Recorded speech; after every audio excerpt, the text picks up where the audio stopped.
Vamos a hablar un poquito, vamos a hacer un pequeño resumen de lo que más o menos les habló la profe Catherine ayer, ¿ya? Esta materia que yo les voy a mostrar hoy día también está subida al aula virtual. No sé si usted la ha podido ver, ¿ya? Dice legalidad y está como legalidad de enfermera y legalidad de abogado. Son unos PPT.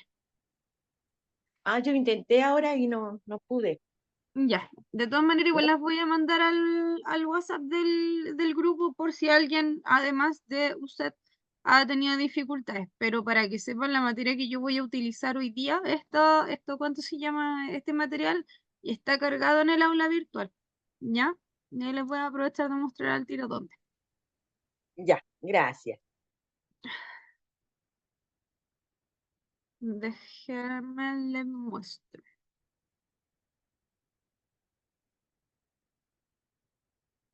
Donde dice cuidados del paciente geriátrico, en el módulo 2 ahí dice, legalidad es un abogado, que es la clase que hace, o sea, aparte de lo que hace la clase, un resumen de la clase que hace la profe de Catherine, que es la abogada, y acá está la legalidades 2 que es la que voy a hacer yo ahora, más el PDF que vamos a ver de la ley 20.422, ¿ya? Pero está todo en el aula para que lo puedan revisar y de hecho de estos PPT es de donde se van a sacar las preguntas de la prueba. Entonces,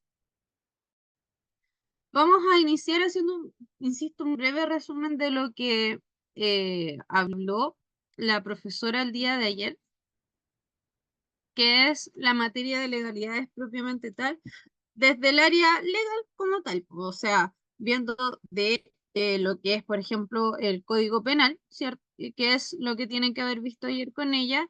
Y, por ejemplo, ayer me imagino que la profe le explicó el tema de lo que es el ejercicio ilegal de la profesión, más o menos cuáles van a ser, van siendo el tema de eh, las penas a las cuales una persona se enfrenta en caso de que haga algo mal. En este caso, por ejemplo, nosotros, si bien es cierto, los preparamos como auxiliar de enfermería, no podemos realizar técnicas invasivas, ¿cierto? O sea, nosotros en estricto rigor no debiésemos, por ejemplo, administrar, eh, no sé, inyecciones, a menos que tuviéramos la capacitación previa en donde el equipo multidisciplinario nos dijera, ah, sí, ya usted puede administrarlo porque usted está, o sea, usted está autorizado a administrar fármacos, por ejemplo, no sé, insulina, porque efectivamente usted tiene la capacitación que le puede haber hecho el equipo multidisciplinario. ¿Ya? Lo mismo con el tema de la administración de medicamentos. Se supone que nosotros como auxiliares de enfermería no debiésemos administrar ningún medicamento a menos que tuviésemos como tal la indicación médica, ¿ya? Y ahí es donde nosotros entramos entonces a hablar de lo que es el ejercicio ilegal de la profesión y lo que vendría siendo el Código Penal, ¿ya? Yo creo que estamos todos de acuerdo de que en la mayoría de nuestras funciones, ¿cierto? En la mayoría de nuestro día a día, nosotros tenemos como un manual de funciones, entre comillas, por las cuales nosotros vamos desarrollando en los quehaceres de nuestra casa, por ejemplo. Sabemos que, por ejemplo, el refrigerador viene con un manual de instrucciones. Las televisiones vienen con un manual de instrucciones, los celulares vienen con un manual de instrucciones y hasta el champú viene con instrucciones de uso, ¿cierto? ¿Estamos todos de acuerdo en eso? El Código Penal viene siendo algo muy similar, por no decir que prácticamente lo mismo, ¿ya? El Código Penal es un conjunto de normas en donde am, a alguien se le ocurrió dejar descrito ya todo lo que viene a aplicarse de acuerdo a los diferentes delitos que una persona pueda cometer. Y también hay otro tipo de códigos, como por ejemplo el Código Civil, que en este caso es el que nos entrega las reglas sobre un elemento en concreto, de acuerdo a la materia que se esté tocando dentro del Código Civil. Son conjuntos, son normas, ¿ya? Y ambos actúan de la misma manera. La diferencia es que, por ejemplo, el Código Penal me está diciendo a qué me arriesgo en caso de cometer un delito, y el Código Civil me está diciendo qué es lo que yo debo hacer en una situación específica. Por eso que, insisto, es como un, entre comillas, vendría siendo un manual de instrucciones. ¿Quién creó el Código Civil? Fue el presidente Federico Errázuriz Sañarto en el año 1874, específicamente el 12 de noviembre, que ahí fue donde se promulgó el Código Penal, pero no entró en vigencia hasta el primero del año, hasta el 1 de marzo del año 75. O sea, estamos hablando que APP fue en noviembre, diciembre, enero, febrero, marzo. Fue APP alrededor como de 6 meses después de que se creó el Código Penal, que no entró en vigencia. ¿Ya? Ahora, ¿qué es lo que nosotros deberíamos, entre comillas, tener en consideración con respecto a lo que es el Código Civil, perdón, al Código Penal? Es que fíjense en la fecha de creación. Estamos hablando del año 1874-1875. ¿Estamos a cuánto? ¿2024? Es harto, harto tiempo. Y muchas de... 185 ¿Cuánto? o por ahí, como 169, Por ahí, ¿cierto? ¿cierto? Más o menos. Más o menos, sí. O sea, estamos hablando ya, redondeémoslos, dejémoslo en un número de redondo, digamos que son 150 años que han pasado desde que se creó el Código Penal. ¿Y cuál es el problema con eso? Que hay muchas de las disposiciones legales que se crearon en el año 1874-1875 que todavía a la fecha están vigentes. O sea, no han tenido ninguna modificación sustancial para poder decir, ah, sí, efectivamente esto está actualizado. No, no es así. No ha habido una actualización completa de lo que es el Código Penal y eso es lo que ha creado muchas puertas giratorias para muchos de los delitos que se cometen hoy en día. Entonces, por ejemplo, el que yo más recuerdo que a mí me causa mucha gracia al día de hoy es que, eh, según el Código Penal, un grupo de personas que estén reunidas, digamos, más de 5 personas que estén reunidas en el mismo lugar y que, por ejemplo, estén, no sé, ¿han visto los grupos de K-pop? Pues las chicas que se ponen a bailar esta música japonesa en diferentes partes, tanto en Santiago y en Viña, he visto yo igual, que son como hartos lolos que se ponen a bailar. ¿Lo han visto alguna vez?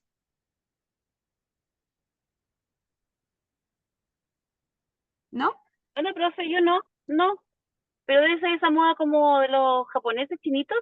Sí, hay muchos grupos, hay muchos, entre comillas, muchos grupitos de ese tipo de moda que efectivamente se ponen a ensayar las coreografías de esa música y aunque ustedes no lo crean, con más de 5 personas que se pongan a bailar esa música en un punto determinado se puede considerar un motín, cuando lo único que están haciendo está bailando. O sea, no están ni ahí con, no sé, va a ir a tomarse la moneda, por ejemplo. No, están bailando. Pero según el Código Penal, o sea, eso se puede considerar como un motín. Y perfectamente Carabineros los podría llevar, ¿cómo se llama esto? Arrestados por sospecha de motín. Y eso es porque el Código Penal así lo dice. Desde el año 1874 que está escrito así. A eso es lo que quiero que creemos un poquito de conciencia con respecto a lo que es la falta de actualización de muchas cosas. ¿Ya? Por ejemplo, dentro del Código Penal, nosotros tenemos tenemos dos artículos que son bien específicos para nosotros, que uno es el artículo 313 en la letra A. ¿Por qué? Porque en el Código Penal, específicamente en el artículo 313 en la letra A, habla de lo que son las profesiones de carácter, ojo, profesiones de carácter curativo, ¿ya? Ojo. Y ¿Por qué es importante? Porque este es específicamente para, entre comillas, se podría decir para las profesiones del área de la salud. Y el artículo 313 dice que la persona que carece del título profesional competente, ¿ya? Pero ejerce actos propios de la profesión a la cual está haciendo referencia, por ejemplo, médico cirujano, dentista, químicos farmacéuticos, bioquímicos, o por ejemplo, alguna otra profesión de ese estilo, asumámosle, por ejemplo, kinesiólogo, fonoaudiólogo, enfermera, ¿ya? En noticias han salido bastantes cirujanos que no son Uf, cirujanos. que no son cirujanos, ni de Sí, que no nombre. son nada. Claro. Ya, por ejemplo, esas personas que dicen ser algo, pero que no lo son y que tienen referencia al área de la salud, porque fíjense que aquí dice que son ciencias análogas o relativas a la ciencia y arte de precaver y curar enfermedades del cuerpo humano. O sea, estamos hablando específicamente de enfermedades o sea, profesiones del área de la salud que, aunque ejerzan alguna labor a título gratuito, o sea, dice que son médicos, ejerce la labor de un médico, no cobra por esa labor de médico, pero no tiene el título, ¿ya? Puede ser, en este caso, condenado a presidio menor en su grado medio y una multa de 1 a 5 sueldos vitales, ¿ya? O sea, independiente que lo haga gratis, solo el hecho de decir que es algo que no es, ya le puede significar cárcel. O una multa de 1 a 5 sueldos vitales. Los sueldos vitales, para que ustedes sepan, son los sueldos mínimos que están actualmente. Redondeamos el sueldo mínimo a 500.000 pesos, que es lo que se supone que es Dos lo que se millones quiere y llevar. medio. ¿Cómo? Serían como 2,5 millones. 2,5 millones. Más o menos, 2,5 millones.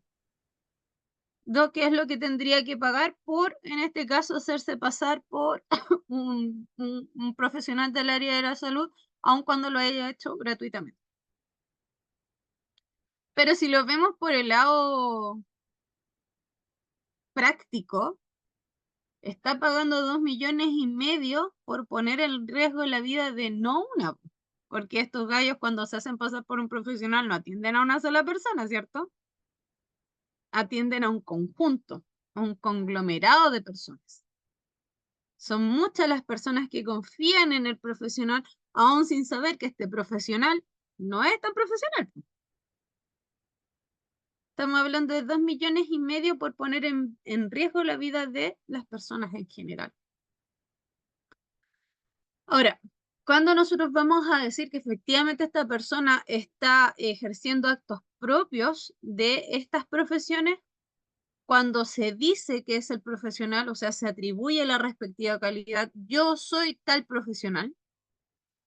En el segundo caso, en que ofrezca servicios públicamente por cualquier medio de publicidad o propaganda, o sea, cuelgue un letrerito, cuelgue un afiche, ponga en sus redes sociales, en su Instagram, en su Facebook, que él es tal profesional y que ofrece tales servicios. Y en tercera instancia, en que realizarse diagnósticos, administrar a tratamientos o, en este caso, prescriba tratamientos, así como también llevar a cabo intervenciones, por ejemplo, curativas, en los que evidentemente uno necesita, ¿cierto?, el conocimiento técnico y práctico de la profesión como tal. Y tal como decía recién la María Eugenia fue, que han salido muchos casos de profesionales que dicen que son profesionales que no lo son.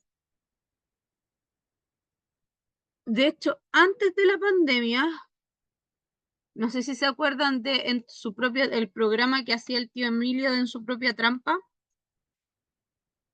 que hizo un reportaje de las clínicas clandestinas, clínicas estéticas clandestinas. Sí. Ahí, por ejemplo, salieron muchos profesionales que no eran tan profesionales y que se dedicaban a todo lo que era el área estética. Y hacían, por ejemplo, liposucciones, abdominoplastías, sin absolutamente ningún conocimiento técnico, práctico, previo, sin título, y para que estamos con cosas con calidades de higiene y asepsia completamente deficientes. Entonces, estamos hablando de que efectivamente se puso en riesgo la vida de las personas y incluso hubieron personas que fallecieron por lo mismo. O se les inyectaron cosas en su cuerpo que no tenían nada que ver con el área estética, como en el caso de un reportaje que salió en donde efectivamente ¿cuánto se llama? Le inyectaron silicona líquida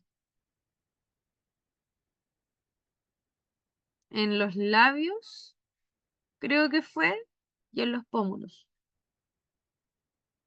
Imagínense lo que es eso, porque además eso es prácticamente, no, se encapsula. Es súper difícil de extraer y queda un daño permanente en el cuerpo, ¿ya? Ahora, esas son las tres ocasiones en las cuales efectivamente se entiende que la persona está ejerciendo actos propios de la profesión que diga o que quiera realizar. Pero hay que dejar fuera, por así decirlo, a las personas que prestan primeros auxilios sin ser profesionales del área de la salud. Por ejemplo, solo un ejemplo, vamos a suponer que Lorena, por ejemplo, es secretaria, pero la Lorena sabe de primeros auxilios, ve a una persona en la calle y le presta primeros auxilios. Aquí la Lorena no está ejerciendo, no está haciendo un ejercicio ilegal de la profesión, porque lo que Lorena está haciendo está prestando primeros auxilios, que son acciones básicas. ¿Se acuerdan que yo se lo expliqué, o sea, que se los tiene que haber explicado cuando vieron el módulo de primeros auxilios, que son acciones básicas y que además no son eh, acciones de carácter permanente, son transitorias? Es lo que yo voy a hacer hasta que efectivamente llega el servicio de emergencia para después poder prestar los primeros auxilios permanentes hasta el traslado al hospital o al centro asistencial más cercano. Por eso que las personas que prestan primeros auxilios quedan total y completamente fuera del ejercicio legal de la profesión en este caso, porque no se, aparte cuando una persona, si ustedes se recuerdan, se presenta frente a otra para prestarle primeros auxilios, lo que uno hace es presentarse y decirle que uno tiene conocimientos en primeros auxilios. En ningún momento uno le dice la profesión. ¿Se entiende la idea? Sí, Por eso que siempre recuerden que si uno va a prestar primeros auxilios, las personas que prestan primeros auxilios quedan total y completamente fuera de lo que es el ejercicio legal de la profesión como tal. Ahora, ojo, aquí estamos hablando directamente de una persona en primera persona que dice ser un profesional que no es. Pero también existen casos en los que, por ejemplo, un profesional presta su nombre para que otra persona se haga pasar por él. Ejemplo, yo, Yesenia Lagos, le presto mi nombre a Mía Mesa para que Mía Mesa se haga pasar por mí y ella ejerza labores de enfermería. Y aquí no solo Mía es la que está haciendo ejercicio ilegal de la profesión, sino que también yo. Mía porque está utilizando mi identidad para hacerse pasar por un profesional y yo estoy incurriendo en este caso ¿cuánto se llama? En un ejercicio ilegal de la profesión por estar facilitando mis datos, ¿cuánto se llama? Mis conocimientos para que un tercero ejerza ilegalmente una profesión y para la cual no está autorizado, ¿ya? Y eso también ha pasado. Aunque es mucho más común que evidentemente una persona, digámoslo de alguna forma, falsifique o suplante una identidad de un profesional, que obviamente el profesional, claro, en su concepto de decir no puedo hacer esto porque estoy ejerciendo un acto ilícito, ¿cierto? Le diga ya, si no te preocupas, ocupa mi nombre, ¿cierto? Uno diría es más común eso, pero sí igual hay casos en donde una persona presta sus datos para que un tercero ejerza una profesión para la cual no está habilitado, ¿ya? Entonces, está el ejercicio ilegal en primera persona, y está el ejercicio ilegal por terceros por medio de un facilitador, que vendría siendo en este caso el profesional, que es el que facilita sus datos para que un tercero ejerza ilegalmente una profesión. ¿Se entiende el conglomerado? ¿Se entiende la idea? ¿Sí? Sí. Ya. Por lo tanto, Profe, dígame. pero buenas noches, que me incorporé hace poquito, pero voy escuchando en el auto. Pero mire, ¿se acuerda el caso que hubo del chico este que del sur, ¿cómo se llama? De Cañete era, no sé, este que hacía malabares, que usted ¿Ya? Sí, misma sí, lo comentó en alguna sí. oportunidad, sí, de la mujer que dijo que era enfermera, al final no fue enfermera, sino que sabía primer auxilio, tampoco sabía. En ese caso no cabe el tema de penalidad, porque si ella dice, soy enfermera, presta primeros auxilios y al final son negligencias que realizó, no siendo lo que dijo que era, no sé si me explicó. Sí, no, sí lo entiendo. En ese caso, de hecho, ni siquiera incurre un ejercicio ilegal de la profesión. En ese caso, inmediatamente, al haberse hecho pasar por un profesional, haber prestado una mala técnica, en este caso, incluso se puede considerar un cuasi delito de homicidio. Ah, ¿Cuál es ok. el, cuál es el problema? ¿Y cuál fue el problema? Y que hasta el día de hoy es un problema. Que a esta muchacha no la identificaron nunca. Ya. Entonces, se sabe lo que se dijo, la entrevistaron y todo, buscaron a la muchacha y después la muchacha se la tragó la tierra. Claro. Entonces, Claro, ¿cómo porque, procesamos a alguien que no sabemos dónde está? sí, po. Pero como dice, usted como nos enseñó en las primeras clases, uno sabe primeros auxilios y tiene Ajá, que estar segura de poder decir, ya, yo Marianela, si veo a una persona y sé primeros auxilios, tengo que tener la seguridad de poder aplicarlo, si no, no lo hago. exacto. Y si lo aplico y lo aplico mal y de acuerdo a eso existe una negligencia, ¿también es penalizado no siendo un Lo que, profesional de la salud? lo que pasa es que ya ahí estamos entrando en un tema un poco más complejo, porque si bien es siempre el primer auxiliador dentro de lo que es el ejercicio ilegal de la profesión va a quedar, eh,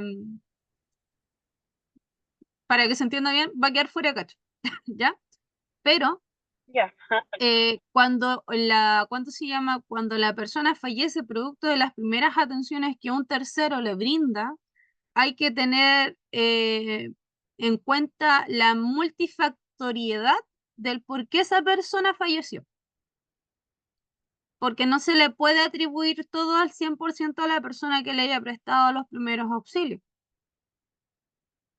Porque cuando llegan los profesionales y la persona está muerta, evidentemente uno le va a decir lo que hizo y son los profesionales de la salud los que efectivamente van a terminar, por medio de autopsia y demás, son los que van a determinar si efectivamente falleció por una negligencia o un mal manejo o no falleció porque en este caso, por ejemplo, no sé, fue la lesión la que efectivamente produjo el deceso final. ¿Se entiende? Pero son pocos los casos en los cuales una persona que haya prestado primeros auxilios termina siendo procesada por algún tipo de delito de crimen. Porque hay que tener en cuenta primero la causal y después el procedimiento. ¿Se entiende la idea?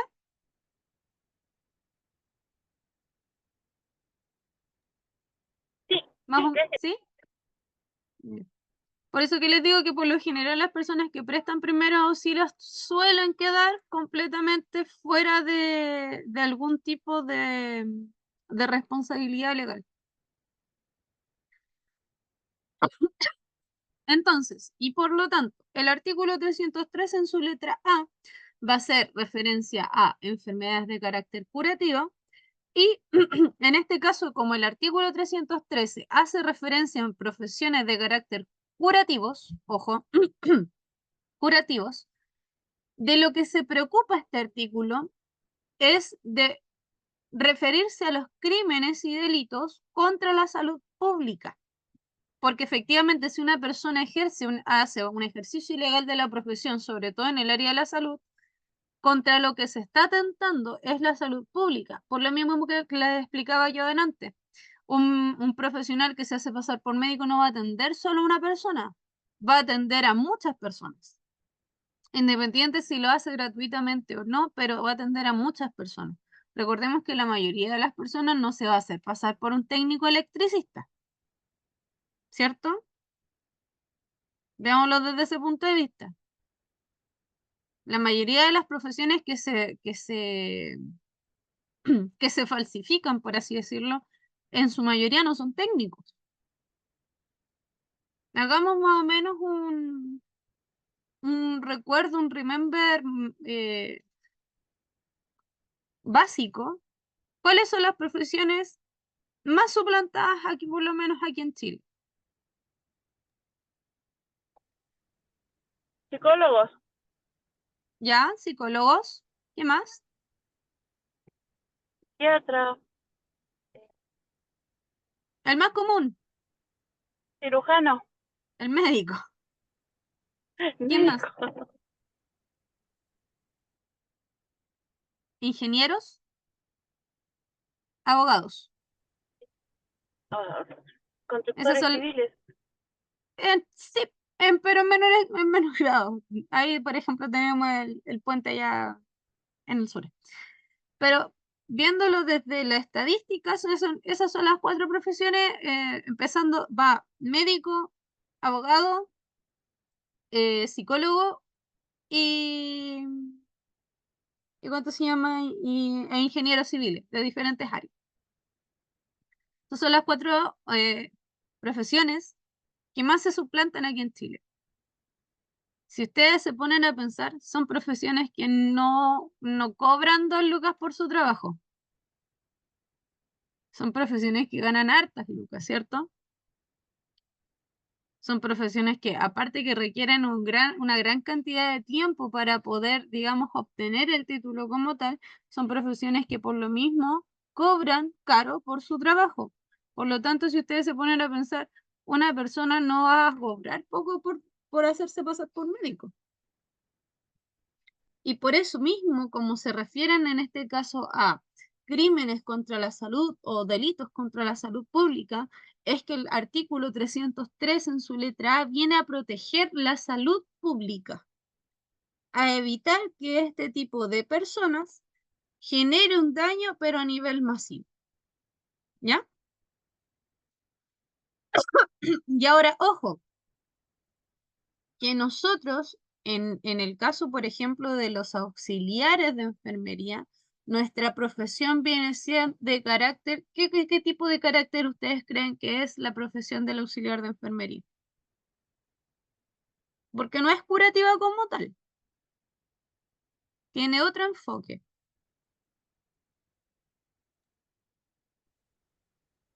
Paliativa, Nosotros venimos a tratar de o prevenir o de disminuir, ¿ya? Así que ahí, por ejemplo, en ese tipo de casos uno tiene que tener bien en claro de que en sí el auxiliar de enfermería no es ¿cuánto se llama? Una profesión directamente curativa, porque nosotros no curamos nada, ¿cierto? Nosotros no vamos a tratar una enfermedad, nosotros no vamos ¿cuánto se llama? A ver, ¿cómo se explica en este caso?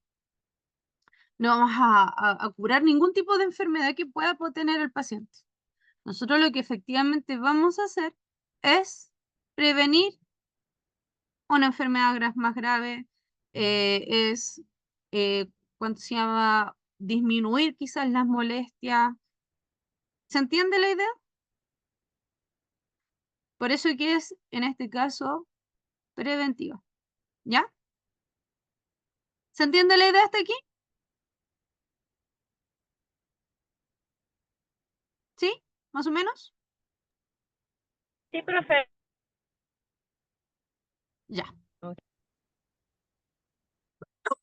Entonces, las cuidadoras o los auxiliares de enfermería tenemos, en este caso, un carácter preventivo o paliativo, ¿ya?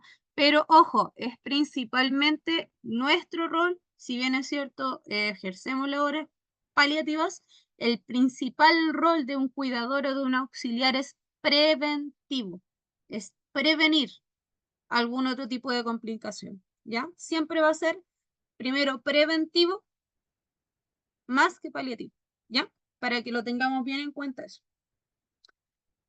Entonces, el otro artículo del Código Penal al que nosotros le tenemos que tener ojo es el artículo 213, ¿ya?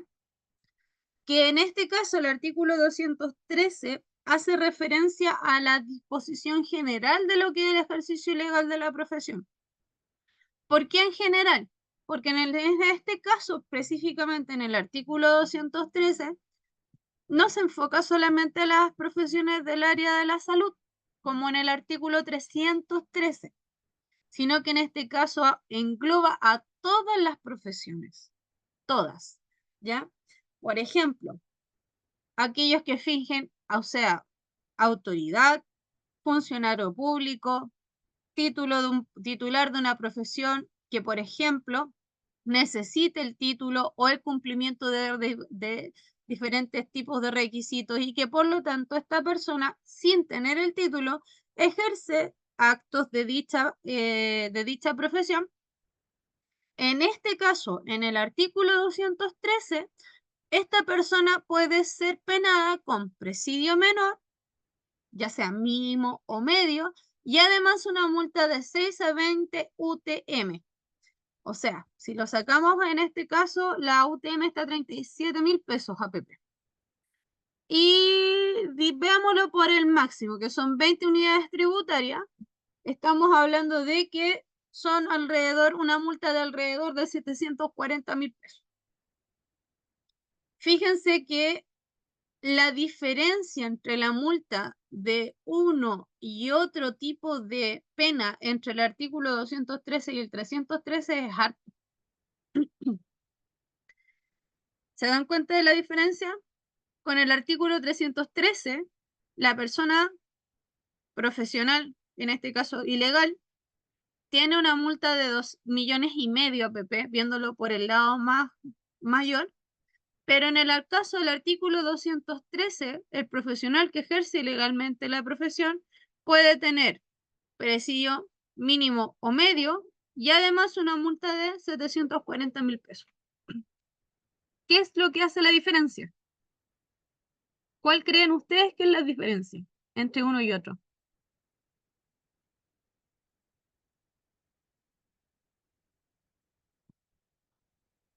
Arriesga más la vida de las personas. Exacto. Esa es la gran diferencia.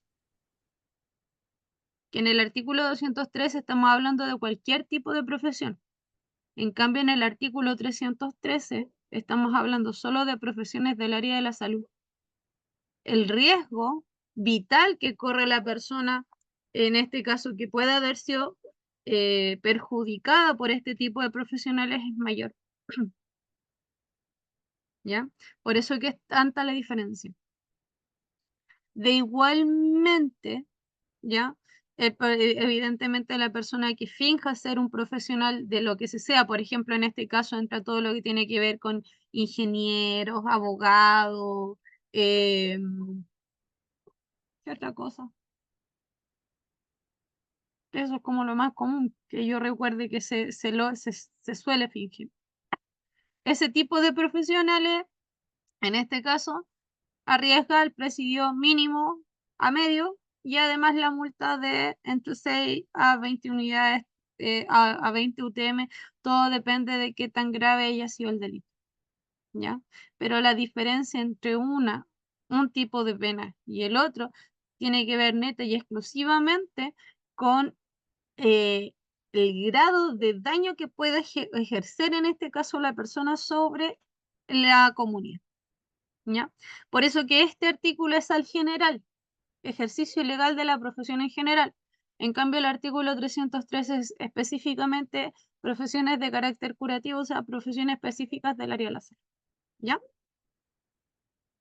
Por lo tanto, como este es al general, este no se preocupa tanto de la salud pública, porque en este caso el daño no va a ser a la salud neta y exclusivamente la salud de las personas, sino que va a ser a la creencia de la población.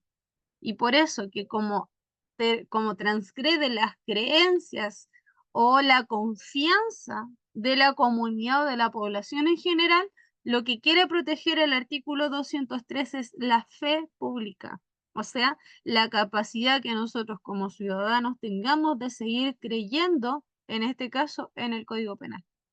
¿Se entiende? ¿Sí?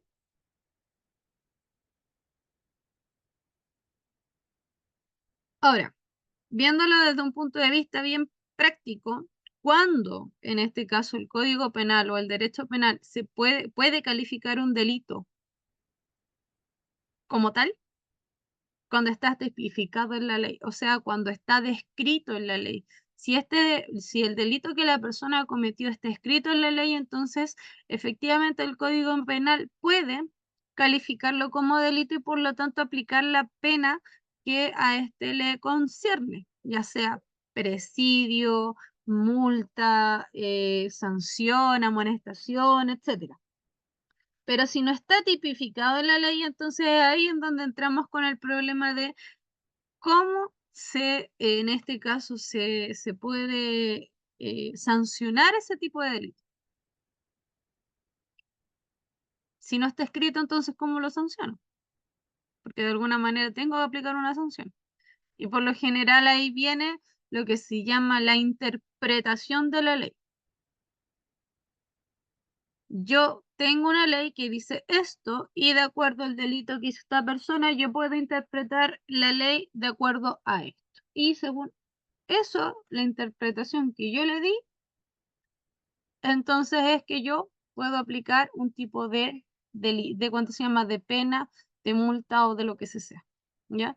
Pero siempre y cuando esté tipificado en la ley. Si no está tipificado en la ley, entonces no es un delito o no se puede considerar como un delito como tal. Ahora, dentro de lo que es el ejercicio ilegal de la profesión, por ejemplo, si una persona llegase a causar la muerte o el daño de una persona, que era lo que me preguntaba una de ustedes delante, se puede juzgar dependiendo de la intencionalidad. Y por eso que yo les he explicado antes que por lo general las personas que prestan primeros auxilios quedan fuera de la ley porque, o sea, quedan fuera en este caso de algún tipo de pena o de sanción, porque cuando uno presta primeros auxilios, lo que está haciendo al prestar primeros auxilios es tratar de salvar la vida de una persona, porque obviamente si yo presto primeros auxilios, la idea es que no se muera, ¿cierto? Yo no estoy prestando primeros auxilios a una persona para que esa persona fallezca. ¿Se entiende la idea? Yo lo que estoy tratando de hacer es salvar a alguien, no matarle. Por lo menos esa es la intención que yo tengo en mi cabeza. Y por eso que dependiendo de cuando alguien ejerce legalmente el ejercicio ilegal de una profesión, se juzga de acuerdo a la intencionalidad. Y veámoslo desde el lado práctico. La mayoría de las personas que ejercen ilegalmente una profesión, ¿por qué ejercen ilegalmente esa profesión en específico? Por ejemplo, y retomemos por ejemplo el caso del médico. ¿Por qué una persona se hace pasar por médico? Porque tiene porque ganan mejor, por así decirlo. Ganan más Claro, es plata. mejor exacto, es más remunerado, ¿cierto? Por eso que yo les digo que ¿cuánto se llama? El ejercicio ilegal de la profesión es rara la vez que ustedes vean que una persona se haga pasar por un técnico, porque los técnicos ganan poca plata. Pero cuando estamos hablando de un título profesional como en el médico, estamos hablando de hartas lucas. Y el médico, por lo general, una persona se hace pasar por médico, tal como lo dijo Mía, por el tema de lucas, por la parte económica, por la parte monetaria. Y de ahí es donde sale la intencionalidad. La mayoría de las defensas civiles, en este caso, que se hacen cuando hay un ejercicio ilegal de la profesión, logran demostrar y por eso que bajan tanto las penas en este tipo de casos, porque logran demostrar que la persona cuando dañó a un tercero, no lo hizo con la intención de efectivamente causarle el daño o causarle la muerte, sino que lo hizo con una intencionalidad más bien monetaria. Lo hizo con la intención de poder sacar, en este caso, un provecho económico a lo que vendría siendo el título que no posee. Y ahí es donde bajan todo el tema ¿cuánto se llama? De las penas, ya sea de los presidios, de las multas. Porque como se logra demostrar que no hay intencionalidad como tal, sino que más bien había un tema monetario, económico de por medio, entonces no siempre se logra demostrar que hay un cuasi delito de homicidio. Pero, por ejemplo, cuando hay una intención de generar algún daño, ¿ya? Cuando hay una persona ejerciendo ilegalmente una profesión, ejerce daño o causa la muerte de alguien y se demuestra que hay intencionalidad en esa situación, en ese daño, entonces ahí se puede clasificar como un cuasi delito de homicidio. O sea, en estricto rigor, ¿qué es lo que estamos diciendo? Estamos diciendo que la persona no quería hacerle daño, pero finalmente se lo terminó haciendo igual. De ahí viene el cuasi. Él quería, pero lo hizo igual. Él no quería, pero lo hizo igual. ¿Se entiende la idea? Por eso es un cuasi delito de homicidio. Yo no quería, pero igual pasó. ¿Ya? ¿Se entiende la idea, mis estimados? ¿Estimados? Sí, se entiende, porque además pasa con fines de lucro, aunque no quería, como se dice, pero está por fines de lucro al medio. Exactamente. La mayoría del ejercicio ilegal de la profesión demuestra un estado lucrativo. Demuestra que finalmente lo que se quería era generar lucas, dinero, ingresos, más que generar el daño. Que evidentemente hubo consecuencias como daños o fallecimientos, hubo, pero la intención era lucrativa. Y de ahí sale el cuasi delito de homicidio. ¿Ya? ¿Se entiende? ¿Dudas? ¿Alguna otra duda, pregunta, consulta? ¿No? ¿Estamos? Ya.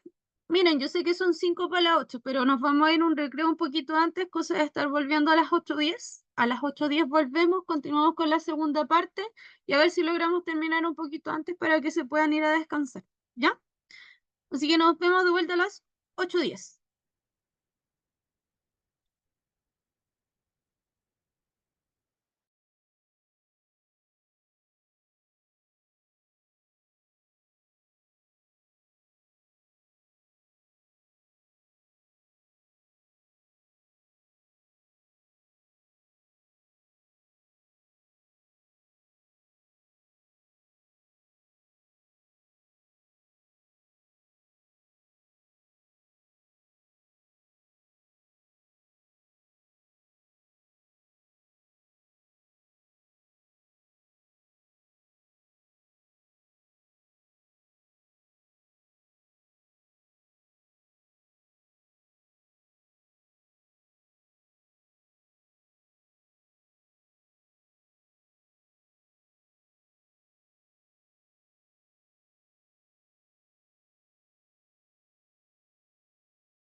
Vamos con la segunda y última patita de esta clase.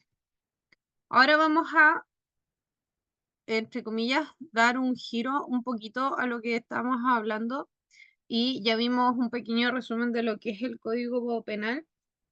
Por lo tanto, ahora lo que vamos a hablar es de algo igual de relevante desde el área legal que viene siendo en este caso el Código Sanitario. ¿Alguien sabe lo que es el Código Sanitario o ha escuchado hablar alguna vez del Código Sanitario?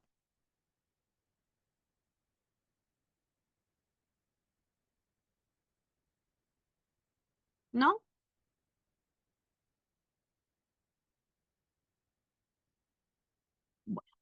El Código Sanitario, para las que nunca lo han escuchado hablar o las que no lo conocen, el Código Sanitario es muy similar al Código, en este caso, penal. La diferencia es que evidentemente el Código Sanitario se enfoca en todo lo que es el área de la salud, 100%, ¿ya? Da las directrices, da los lineamientos de todo lo que es el Código Sanitario. Ahora, háganse la siguiente idea. Con el Código Sanitario pasa algo similar a lo que pasa con el Código Penal, que es muy antiguo. El primer Código Sanitario de Chile se publicó en el año 1918 y en esa primera publicación se creó la Dirección General de Sanidad y otros organismos sanitarios. O sea, ahí recién englobaron todo lo que tenía que ver con el área de la salud en una sola, digamos, en una sola normativa. Y dijeron ya, todo esto es del área de la salud, por lo tanto, todo esto es lo que nosotros vamos a normar, ¿ya? Después de ese primer código sanitario del año 1918, se creó un segundo código sanitario, ¿ya? O más bien se modificó el primero, y ese se publicó el 15 de mayo de 1931. Ese código sanitario, durante un periodo de tiempo de alrededor de como entre 28, 30 años, casi 30 años, un poquito más, sufrió una reformulación. Y esa reformulación se realizó en el año 1967. Y esa reformulación es la que está vigente hasta el día de hoy, es el que está actualmente vigente y que comenzó a regir desde el 31 de enero del año 1968. O sea, 1968, si ustedes lo sacan a la fecha, estamos hablando de 56 años tiene el Código Sanitario actual. Igual, si lo vemos desde la parte práctica, insisto, sigue siendo mucho tiempo. Si bien es cierto, se han hecho pequeñas reformulaciones, pero hay muchas cosas que siguen estando intactas, que no se han, digamos, agregado dentro del Código Sanitario, como por ejemplo la creación de las últimas carreras del área de la salud, que no sé si ustedes vieron el año pasado o el antepasado, no me acuerdo, que hay una universidad que creó una carrera que es como de medicina biomédica. Son médicos que se encargan de todo lo que es el área tecnológica de la salud. ¿Y eso cómo lo normamos? Porque en el Código Sanitario se entregan las normas para todo lo que es el área de medicina y se entregan las normas para todo lo que es el área de la biotecnología, pero se entregan por separado. Y esta carrera abarca, digamos, áreas de lo que en este caso el área de la salud que son completamente anexas, son completamente distintas. ¿Quién lo regula si no están dentro del Código Sanitario? ¿Me sigue la idea? ¿Por qué a lo que voy yo con el tema de falta una reformulación del Código Sanitario y de muchos códigos que nosotros tenemos actualmente dentro del país que, ojo, es una reformulación, no necesitamos escribir uno nuevo en muchas ocasiones, sino que sí necesitamos actualizarlo porque la salud, al igual que todo lo que es el área de la tecnología, va sufriendo modificaciones muy importantes a lo largo del tiempo. Van apareciendo nuevas tecnologías, van apareciendo nuevas necesidades, van apareciendo nuevas carreras que se van preocupando de cosas que a lo mejor antes no se tenían en cuenta o que en su defecto ya no se abarcan o no se abordan de la misma forma, ¿ya? Entonces, ¿Qué es lo que hace el Código Sanitario en sí? Es regular el ejercicio de algunas profesiones del área de la salud, como por ejemplo los médicos, odontólogos, laboratoristas, médicos, etcétera. Pero hay un libro del Código Sanitario que es el libro 4, en donde también se norman las profesiones como por ejemplo los químicos farmacéuticos, los bioquímicos, los ingenieros en biotecnología y los veterinarios. Fíjense, los veterinarios. ¿Qué tienen que ver los veterinarios con el área de la salud, o por lo menos con el área de la salud humana? ¿Tienen alguna relación?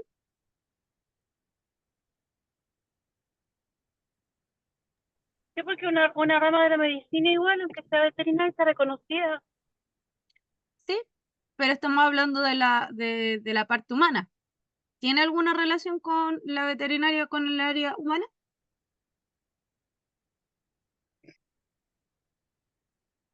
¿Qué dicen ustedes? Pero eh, puede pasar por la ley Cholito que hoy día igual los animales no son seres humanos, pero son seres vivos, pues. Y está Mm, penalizado el maltrato, ¿no?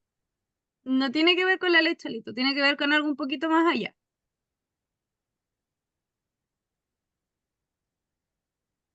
¿Ustedes han escuchado hablar alguna vez de las enfermedades zoonóticas? Como Transmitidos por los animales. la más común es Oh. por ejemplo, la más común es la brucelosis, que es una enfermedad de transmisión sexual de los animales que puede afectar a los seres humanos. ¿En serio? ¿Y eso cómo? Se da sobre todo, o sea, es una enfermedad de transmisión sexual que se da en animales, pero que igual puede afectar a los humanos, como por ejemplo, o sobre todo, mejor dicho, a las mujeres embarazadas y genera defectos congénitos en los bebés en formación. Por eso que el Código Sanitario también engloba al área de la veterinaria, porque hay enfermedades que los animales transmiten a las personas y que por lo tanto pueden originar o causar algún tipo de daño a la salud pública, y que evidentemente lo tiene que ver el área de la medicina humana, no la puede ver el área de la medicina veterinaria, pero sí es responsabilidad del veterinario cuando detecta este tipo de enfermedades informarlo al Ministerio de Salud. ¿Ocurre con la rabia también? También ocurre con la rabia. ¿Ya? Por eso que el área de la veterinaria está englobada dentro del código sanitario, en el código sanitario, porque los animales pueden transmitir enfermedades a los seres humanos que pueden generar un daño a la salud pública, ¿ya? No tiene que ver solo con el tema del área, digamos, que se enfoca en las personas como tal, sino que también en las enfermedades que puedan afectar a la población y que por lo tanto de alguna forma tienen que ser normadas y regularizadas por el Código Sanitario, que a su vez se maneja a través del Ministerio de Salud. ¿Ya? Esa es la relación que tiene. Y ¿Ya? ahora mismo que se ve personas tienen animalitos como hijos. Y mejor Mucho más ahora explicado se ve que imposible. antes. Exactamente. Y eso, ahí sí, a eso le podemos sumar, por ejemplo, el tema de la ley Cholito, que es el tema del maltrato animal y todas las regulaciones que han salido a partir de la ley Cholito. ¿Ya? El tema de la tenencia responsable, etcétera. Pero por eso la veterinaria, además que recuerden que, por ejemplo, cuando una persona pone una consulta veterinaria como tal, esta consulta veterinaria también tiene que tener ciertas normativas o tiene que tener, eh, cumplir con ciertos requisitos para poder establecerse como clínica veterinaria. Y esos requisitos se establecen dentro del Código Sanitario. No es llegar y poner una clínica veterinaria y yo, no sé, pues, por ejemplo, yo voy a poner una clínica, voy a prestar mi casa para poner una clínica veterinaria y voy a atender en el living de mi casa y voy a hacer las cirugías en la pieza. No se puede. Tiene que haber un estado normativo, alguien que me diga no. Por ejemplo, la sala de pabellón de la clínica veterinaria tiene que tener estas características. tiene que contar con este tipo de indumentario, con este tipo de profesionales, etcétera. Y eso todo lo entrega el Código Sanitario, porque tiene que tener las mismas condiciones de asepsia y antisepsia que una clínica humana común y corriente, porque evidentemente pueden generarse enfermedades que afecten a ambas partes por igual. ¿Ya? Dentro de todo lo que es el código sanitario, siempre van a haber ciertos puntos que van a ser como los más importantes y los más relevantes dentro del código, que por ejemplo el inicio y la creación del código de practicantes en Chile, que fue en el año 1957. No sé si ustedes se recuerdan que antes se nombraba mucho el tema a la profesión practicantes, que los practicantes aquí, los practicantes allá. ¿Quiénes eran los practicantes? Los practicantes eran los que ahora conocemos nosotros como médicos internistas. Los que iban, hacían su internado, ¿cierto? Y estaban mucho tiempo en los hospitales, etcétera. Esos eran los practicantes. Los que efectivamente, entre comillas, y el nombre lo decía, estaban practicando su profesión. En el año 68 se publicó en el Diario Oficial un decreto de ley, que fue el 725 del año 67, pero se publicó en el año 68, que decía que iban a existir profesionales auxiliares de la medicina. ¿Por qué esto es importante? Porque hasta el año 67 todavía se creía que la única profesión como válida para el área de la salud eran los médicos. Por ejemplo, matronería y enfermería todavía estaban fuera, ¿ya? Pero en el año 68 se reconocieron como profesionales auxiliares en medicina porque vinieron a decir, la enfermera ayuda al médico o la matrona ayuda al médico. Éramos como el arroz, para que se hagan una idea. El principal era el médico y todos los que venían después, todas las otras profesiones eran como el acompañamiento. Pero el que llevaba la batuta era el médico. ¿Ya? Después, en el año 81, se creó el Sistema Nacional de Servicios de Salud. ¿Por qué se hizo esto en el año 81? Porque en ese tiempo, entre el 68 y el 81, hubo una explosión demográfica que obligó de alguna manera al gobierno a poder sectorizar ¿cuánto se llaman? Las zonas de salud, los servicios de salud, para poder entregar recursos equitativos a las diferentes zonas de acuerdo a la población que cada servicio de salud en este caso atendía. Porque no era lo mismo entregarle, por ejemplo, 1.000.000 de pesos a una posta rural que estaba en San Antonio, que entregarle 1.000.000 de pesos a una posta que estaba en pleno centro de Santiago. ¿Quién iba a requerir más recursos? ¿Quién iba a necesitar más recursos? ¿La posta de San Antonio o la posta de Santiago? La de San Antonio. ¿Por qué iba a necesitar más recursos la de San Antonio? Porque es una comuna más chica que Santiago, con menos recursos municipales y con más demanda de pacientes, o si le ocurre siempre un poco.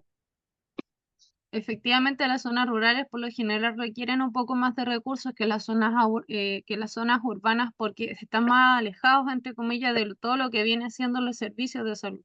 Y los servicios de salud que existen son pocos, por lo tanto hay que mantenerlos bien equipados. ¿Ya? No así una posta en Santiago que si no cuenta con los recursos puede hacer las derivaciones a los hospitales, que en el hospital efectivamente se le pueden entregar los servicios que uno tenga, cosa que en San Antonio a lo mejor no pasa, porque no tienen cómo derivar a un hospital en San Antonio porque a lo mejor no existe, entonces se deriva, en vez de San Antonio, se tiene que derivar a la comuna más cercana, que en este caso vendría siendo o Santiago o Viña del Mar o Valparaíso. Por eso que el servicio de salud entrega una sectorización para poder entregar recursos equitativos de acuerdo a las demandas y a las necesidades de cada zona geográfica. En el 89 se publicó la ley 18.834, que es la ley del estatuto administrativo. Antes del año 89 se trabajaba por escalafones. Y eso significaba que la persona que llevaba más tiempo ganaba más plata. Y eso era independiente de la profesión. O sea, perfectamente no sé, por ejemplo, por ponerle una secretaria que llevaba 12 años, iba a ganar más plata que el médico que llevaba 5. ¿Por qué? Porque la secretaria en este caso llevaba más tiempo trabajando en el servicio que el médico que llevaba 5 años. Independiente de que las funciones que cumpliera la secretaria a lo mejor no tuvieran tanta relevancia, específicamente hablando de salud, ¿cierto? Que la profesión del médico como tal, que sí trabajaba directamente con los pacientes. Entonces, el estatuto administrativo lo que hizo fue tomar todo lo que era el servicio público y lo sectorizó o lo fraccionó en 5 plantas. Y estas plantas eran los directivos, que su nombre lo decían, todo lo que tenía que ver con dirección, etcétera. Estaban los profesionales, que los profesionales venían siendo aquellos que tuvieran cualquier tipo de carrera.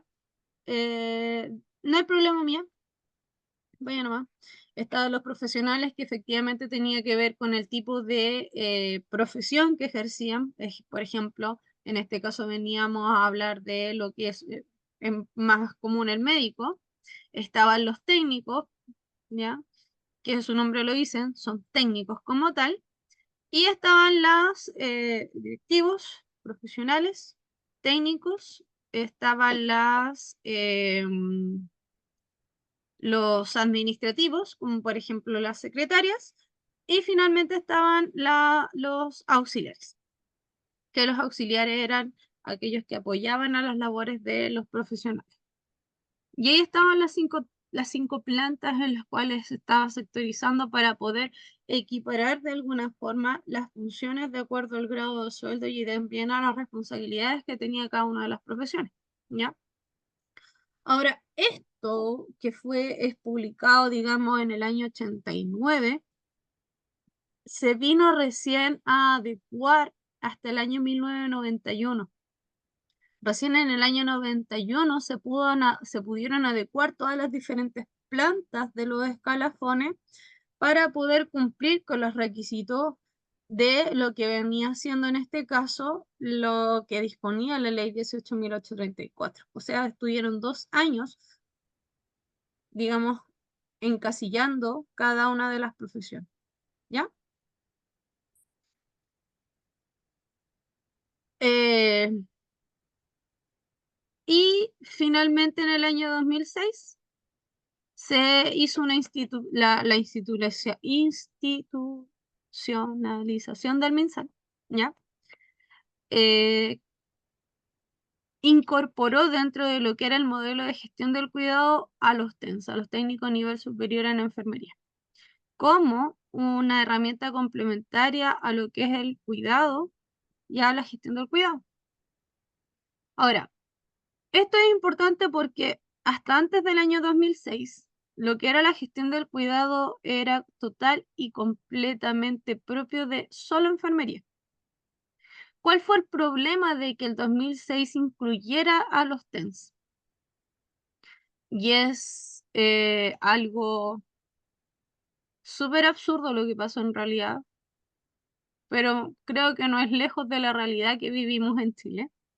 Y es que los incluyeron, pero no determinaron qué era lo que tenía que ser cada una de las profesiones. No sé, es como para que se hagan una idea, para que entiendan mejor qué fue lo que pasó.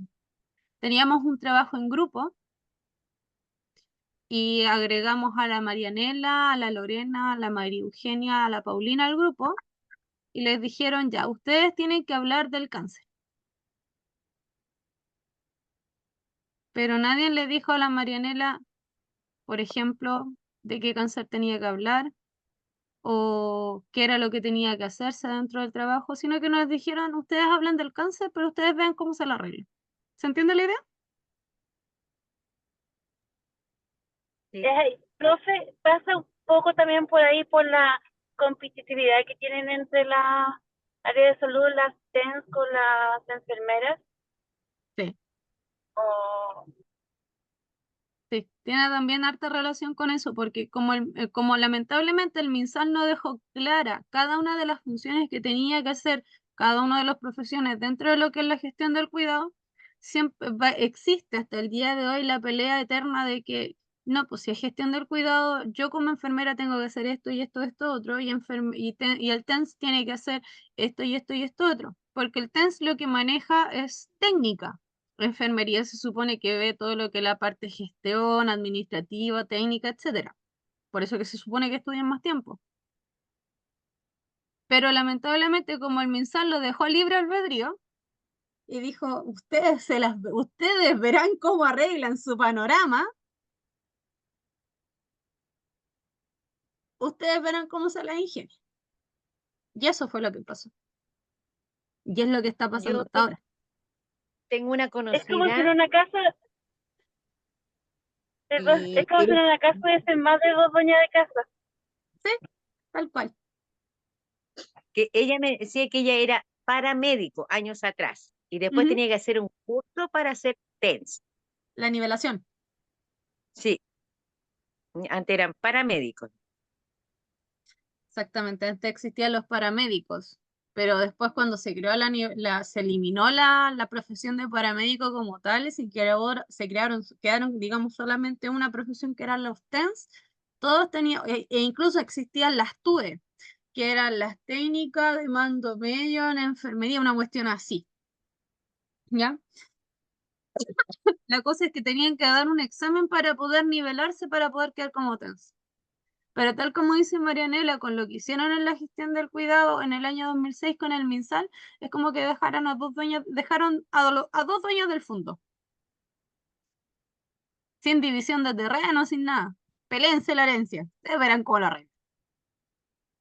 Y esa, por ejemplo, es la disputa que tienen hasta el día de hoy, tanto enfermería con los TENS, porque hay lugares, hospitales, en donde efectivamente para poder evitar este problema que generó el MinSal, crearon sus propios protocolos internos y dijeron, no, la enfermera hace esto y esto y esto y esto otro bien definido, y a los TENS les dieron por el otro lado la pauta de que ustedes tienen que hacer esto, esto y esto y esto otro. Y así no hay, digamos, conflicto de intereses. Pero eso por lo general, o eso pasó en la mayoría de las clínicas privadas.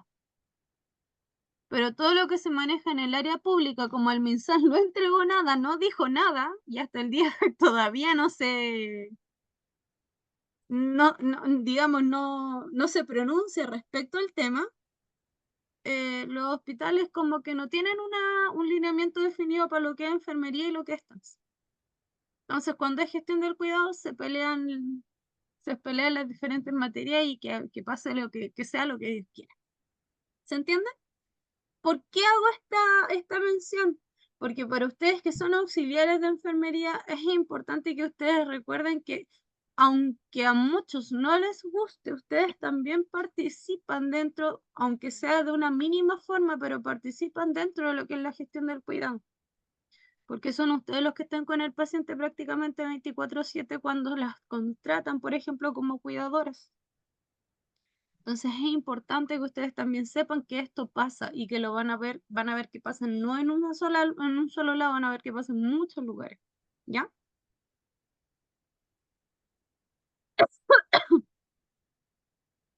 Ahora, el Código Sanitario establece diferentes tipos de normativas, entrega muchos tipos de leyes. Pero la ley que a nosotros más nos importa o que más nos tiene que importar es la ley 20.422, que es la ley para lo que es la inclusión social de personas con discapacidad. ¿Ya? Y hay diferentes tipos de puntos dentro de la ley que yo les voy a nombrar los principales que nos mencionan a nosotras y que hacen referencia a nosotros como auxiliares o cuidadoras de pacientes. ¿Ya? En el artículo C de la ley 20.422, la ley reconoce lo que son los servicios de apoyo y lo que es el cuidador. ¿Ya? Y por servicio de apoyo se va a entender a toda prestación, ya sea de asistencia o de cuidado, ¿cierto? Que necesita una persona con discapacidad para poder realizar diferentes tipos de actividades o participar dentro de un entorno social puntual, ya sea social, económico, laboral, educacional, cultural, etcétera, para que en este caso la persona pueda superar las barreras de movilización o de comunicación, ¿cierto? Y obviamente siempre en condiciones de autonomía funcional. No sé si se recuerdan que uno, cuando les pasó el módulo de cuidados, en lo que más hicieron hincapié es el tema de la autonomía, que si la persona lo podía realizar, se realizara. ¿Ya? Denme un segundito, chicas. Denme un segundito.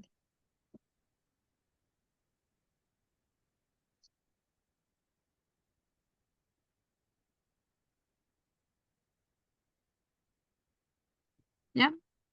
Es importante que siempre recordemos el tema de la autonomía porque de hecho está mencionado en la ley. Si yo no le mantengo o yo no le favorezco la autonomía a un paciente, en este caso estoy transgrediendo una ley que es la ley 20.422 que me dice que tengo que favorecer la autonomía del paciente.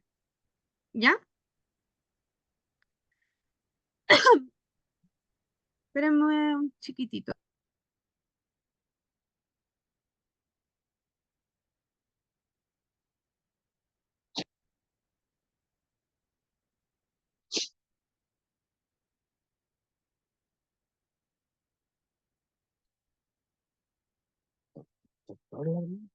¿Ya?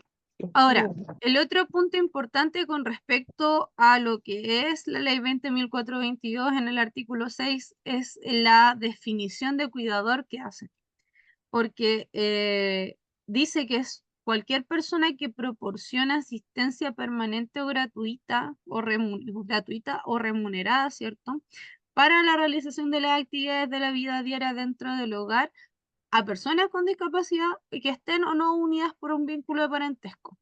¿Ya? Esto es importante que lo recuerden porque después yo les voy a mostrar un PDF que está todo esto cargado en el aula virtual, en donde muestran una propuesta de modificación a la ley 20.422 que se entregó en plena pandemia y que, o sea, en pleno 2018, y si ustedes recuerdan, el 2019 estalló todo el tema pasó todo el tema del estallido social y el tema de la pandemia. Entonces, esa propuesta de modificación a la fecha todavía está en veremos. ¿Ya? Ahora, en el artículo, dentro de la ley 20.422, en el artículo 12, ¿ya? La atención de las personas dice que las personas con discapacidad o en situación de dependencia, ¿cierto? Lo que hay que hacer es facilitarle la autonomía en su medio habitual, ¿cierto? Evidentemente con un trato digno y en todo ámbito de su vida personal, familiar o social. Fíjense que aquí de nuevo se vuelve a mencionar el tema de la autonomía. ¿Por qué? Porque para una persona con ya sea dependiente o semivalente a completamente autovalente, lo que nosotros tenemos que hacer es favorecer esta autonomía o tratar de mantenerlo a esa persona lo más activo posible. Y no es que lo digamos nosotros por un tema de salud, sino que también lo dice la ley por un tema de ¿cuánto se llama? De promover el bienestar propio de las personas que están en una situación de dependencia, ¿ya? Y hay un título 3 de lo que es la ley 20.422 que habla de la prevención y rehabilitación. Y específicamente el artículo 22 dice que todas las personas con discapacidad van a tener el derecho a que el proceso de rehabilitación sea integral. ¿Y a qué se refiere esto? Que el proceso de rehabilitación de su problema, de su molestia, de su estado de, digamos, de deterioro de salud, incluya a la familia o a las personas que estén al cuidado de este paciente. O sea, por lo tanto, por eso se habla de una rehabilitación integral. Todos los que rodean a este paciente tienen que formar parte del proceso de rehabilitación. Y además dice que durante el proceso de rehabilitación se va a prestar asistencia en salud mental con el propósito de que esta persona desarrolle sus capacidades, estamos hablando del paciente, pueda desarrollar mejor sus capacidades, pero fíjense que lo importante que dice que de ser necesario, esta misma asistencia en salud mental se va a poder extender a la familia. ¿Y cuál es el punto álgido aquí? que habla específicamente de la salud mental o de la extensión de este beneficio en salud mental a lo que vendría siendo el núcleo familiar. Pero ¿y qué pasa con aquellos cuidadores que no son parientes del paciente? ¿Qué va a pasar con ese cuidador al que le están pagando pero que no va a tener acceso preferencial a la salud mental? Queda afuera. No va a tener un acceso preferente porque no es familiar, en este caso, de la persona a la cual se está cuidando. ¿Ya? Por eso que es importante que nosotros, como auxiliares o como cuidadores, podamos tener bien clara cuáles son nuestras funciones. ¿Ya? ¿Por qué? Porque las acciones que nosotros realizamos como auxiliares y como cuidadores dentro de lo que vendría siendo el bienestar de la persona que necesita el apoyo en este caso, es entregar en este caso la información, entregar los cuidados y en algunas ocasiones también requiere tomar decisiones importantes de acuerdo a las necesidades de cada paciente para las actividades diarias, así como también poder hacer el nexo entre lo que vendría siendo los profesionales del área de la salud, entre los profesionales del área de la salud y además los familiares, cuando no estamos unidos por un nexo de parentesco. Nosotros somos los informantes, nosotros somos los que llevamos la batuta y finalmente somos en muchas ocasiones los que somos nosotros los que estamos 24/7 con ese paciente. Por lo tanto, cualquier información que yo maneje, no necesariamente la va a manejar el familiar, sino que la voy a manejar yo. Y soy yo el que tiene que informarle al familiar lo que está pasando con el caballero, con la señora, con el Lolo, con la Lola. ¿Ya? Así que eso tenemos que tenerlo siempre muy, muy, muy clara. Nosotros tenemos que ser informantes y a la vez también tenemos que ser resolutivos para saber qué es lo que tenemos que hacer de acuerdo a las diferentes eventualidades que se van presentando. ¿Ya? Y por eso mismo hay que tener un detalle bien claro de cuáles son las funciones. Primero, que la persona sea capaz, la persona que yo estoy cuidando sea capaz de vivir el presente, que se conecte con el pasado y que mire hacia el futuro. Y todo esto con una visión lo más optimista posible. Porque si yo tengo una persona que en este caso puede estar teniendo un problema de salud mental, como lo vieron en el módulo de enfermedades crónicas, nosotros sabemos que esa persona se va a empezar a deteriorar. Por lo tanto, nosotros tenemos que hacer que esta persona se conecte con lo que le está pasando ahora, pero que también recuerde cómo fue y cómo puede ser si esta persona tiene la mejor actitud posible con respecto a lo que le está pasando. ¿Ya? Tenemos que tratar de hacer que esta persona vea o logre ver los distintos puntos de vista de la enfermedad que pueda estar padeciendo. ¿Ya? Hay que apoyarlo, ojalá, a la realización de actividades domésticas, no realizarlos por ellos, pero sí apoyarlos, quizá ayudarle a, por ejemplo, desplazamiento, ¿cierto? Tanto en el interior o el exterior, colaborar en la higiene personal, no bañarlo nosotros si la persona se puede bañar sola, sino que colaborarlo, más que nada estar vigilando que no se vaya a caer, que quede bien sequito, ¿cierto? Que, ¿cuánto se llama? Que quede, no sé, pues que quede bien, bien vestido, que quede bien abrigado, sobre todo ahora con estos fríos, ¿ya? También es importante que nosotros podamos supervisar la administración de medicamentos. Y por supervisar me refiero a que si yo no soy familiar, yo tengo que contar con la autorización de la persona que me está cuidando a mí, o sea, que me está contratando a mí para yo poder administrar los medicamentos. Y que a mí me dejen una pauta bien clara de qué medicamentos toma, cuántos medicamentos toma, cada cuántos medicamentos los toma. Y también viene siendo responsabilidad mía como cuidador informarme de para qué sirve cada medicamento. Porque no es lo mismo darle un medicamento para que elimine, no sé, pues, que para eliminar la retención de líquido, que administrarle lactulosa para que se vaya por el baño, ¿cierto? Porque la lactulosa es un medicamento que acelera la motilidad intestinal y en muchas ocasiones produce diarrea, ¿cierto? Entonces, tengo que tener en este caso la autorización. Si a mí me dejan a cargo el tratamiento, tengo que tener la autorización idealmente por escrito de los familiares para yo poder hacerme cargo del tratamiento. ¿Ya? Y de eso mismo tiene que salir el hecho de que yo tengo que estar informado con qué medicamento estoy trabajando para saber qué es lo que estoy dando. ¿Ya? También tengo que tratar de resolver conflictos derivados del cuidado y esto tiene relación con si el paciente, por ejemplo, veo que tiene mucha dificultad para poder acostarse en una cama convencional, a lo mejor solicitar el apoyo de un catre clínico.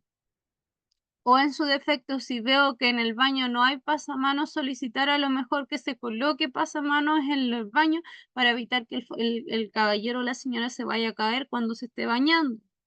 ¿Ya?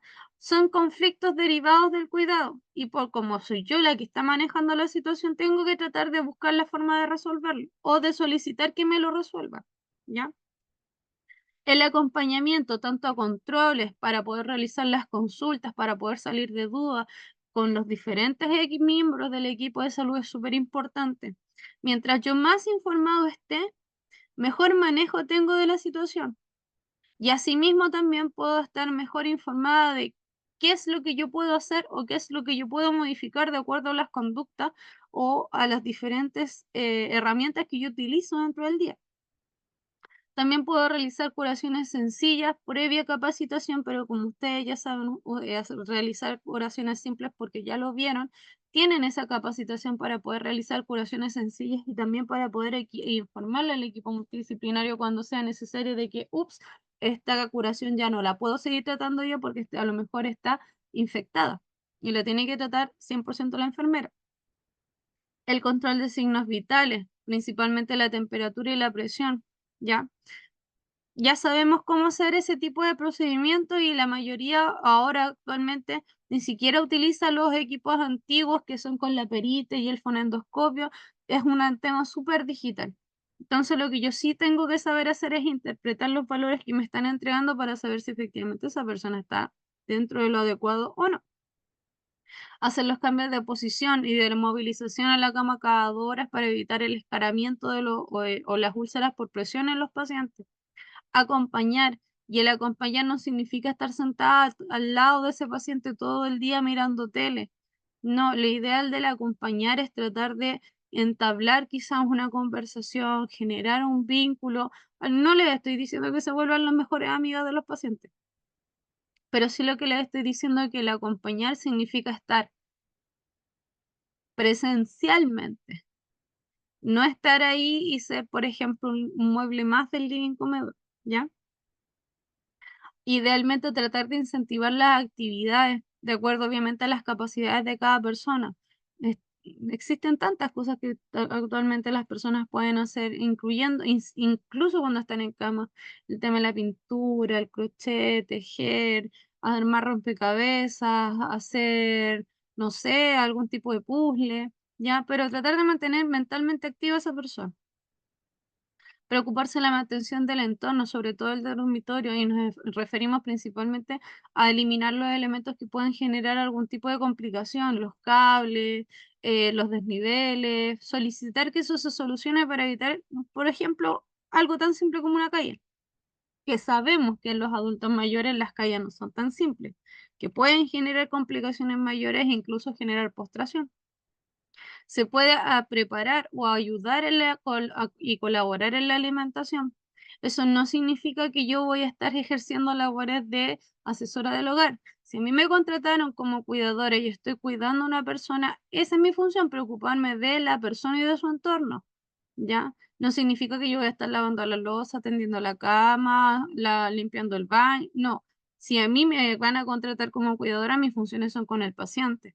Ahora, si la persona que me contrata además quiere que le tienda la cama, le lave la ropa, le planche la ropa, me pagará aparte por asesorar al hogar, que tendrán que ser 2 sueldos diferentes, ¿ya? Hagan respetar su trabajo, ¿ya? Es cuidar al No- residente, su entorno al residente.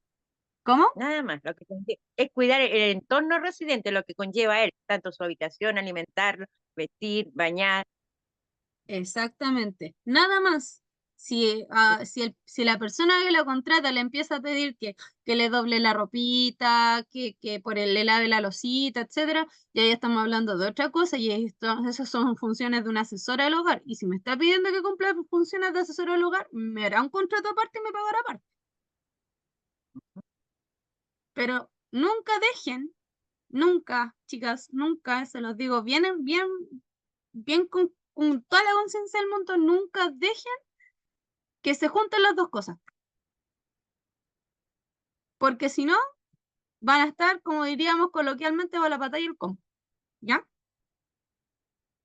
La supervisión. La supervisión, ustedes saben que la supervisión de un paciente puede ser diurna o nocturna. Todo depende de si trabajan por sistema de turno o si las contratan puertas adentro, etcétera. Ustedes ahí eso es lo que tienen que tener muy claro cuando las contratan para cuidar a alguien, o si ustedes llegasen a cuidar a algún familiar, siempre recuerden que o traten siempre de nunca quedar solas cuidando a una persona. Idealmente que sean más de una, para que pueda haber un recambio entre los cuidadores del paciente para que no se genere el tema de la sobrecarga del cuidador. Porque una persona cuidando a un paciente dependiente o semivalente e incluso autovalente genera una, ¿cuánto se llama? Una recarga extra, ¿ya? Realizar los ejercicios tanto de estimulación física como de estimulación cognitiva. Ustedes tienen las herramientas para saber cómo estimular a una persona cognitivamente, así como también cómo realizar una estimulación física. Ocupen las herramientas, ¿ya? Y siempre permitan tener ustedes mismos actividades que eviten el tema de la sobrecarga. Porque si ustedes no realizan actividades propias que les disminuyan esta sobrecarga que están teniendo por cuidar a alguien, créanme que en el poco tiempo van a terminar con un estrés y van a terminar con un síndrome del cuidador del cual no se van a poder librar en meses. Y tratar la sobrecarga al cuidador ¿cuánto se llama? En los cuidadores como tal, cuesta y cuesta harto. Y tiene mucho trajín por detrás. ¿Ya? ¿Se entiende la idea? ¿Sí? ¿No? Sí, ¿Más o menos? sí. Sí, Ya. sí. Lo último que les voy a mostrar y para que podamos ir terminando, esto está cargado también en el aula virtual, son las modificaciones de la ley 20.422 que les mencionaba, ¿ya? Estas modificaciones que les voy a mostrar fue una propuesta que se realizó en el año 2018 por diferentes tipos, por múltiples cantidades de parlamentarios, que lamentablemente, como ustedes se imaginarán, imagínense, era para el periodo legislativo desde el año 2018 al 2022, pero cayó justo en plena pandemia, para que estamos con cosas. Y el lentecer todo lo que ya era lento por sí sola. ¿Ya? Entonces, a mí esto no les voy a meter mucho bla bla, estas son las modificaciones que se propusieron, pero a mí me interesa lo que aparece desde la página 6 en adelante. Aquí. Este proyecto de ley contemplaba diferentes modificaciones a la ley 20.422, que es la que hablamos anteriormente, para la igualdad de oportunidades e inclusión en personas con discapacidad, ¿ya? Por ejemplo, ¿por qué es importante hacerle mención a estas modificaciones? Porque para que ustedes sepan, esta modificación proponía desde el primer artículo, ¿ya? Que sea también materia de esta ley, o sea, que esta ley 20.422 también amparara y reconociera en la misma medida a los y a las cuidadoras que desempeñen labores de apoyo y asistencia a personas con discapacidad. O sea, desde ya hacía mención a los cuidadores y por lo tanto los hacía partícipe de la ley, ¿ya? En el artículo 4 agregaba un párrafo en donde decía o donde se esperaba que se velara por reconocer y amparar los derechos de las y los cuidadores, ¿cierto? Concretando una protección con políticas públicas que aportaran a la creación de una red de apoyo integral. O sea, los hacía partícipes de una creación de red de apoyo para ustedes como cuidadores y cuidadoras, sin necesidad de tener un vínculo de parentesco. O sea, si ustedes estaban contratados para cuidar a alguien de forma remunerada y no eran familiares, la ley aquí venía a ampararlo, venía a decirle, ustedes como cuidadores van a tener algún tipo de atención preferencial o de algún tipo de prestación preferencial que en general no existe, por lo menos no actualmente. En el artículo 6, si ustedes se recuerdan, había o se hacía mención a una definición de cuidadores que es bastante escueta.